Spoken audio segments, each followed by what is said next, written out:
يا جماعة، ده في موضوع كده مستفزني جدا بصراحة وعاوزة أناقشه معاكم.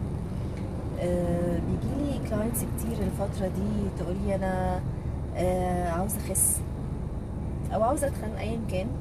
بسألها طب انتي عاوزة تخسي ليه؟ تقولي أصل خايفة جوزي يسيبني، أصل خايفة خطيبي يسيبني، أصل خطيبي هددني وقال لي لو ما خسيتيش هسيبك. لا، بصي، خسي عشان نفسك. تمام.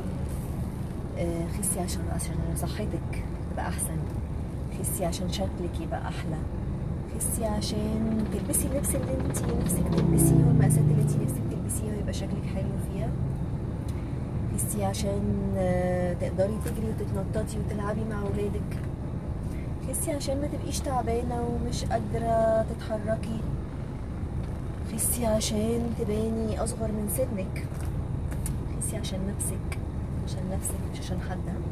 متخسيش عشان حد. طول ما الدافع من جواكي انتي هتقدري تكملي وهتقدري توصلي لهدفك.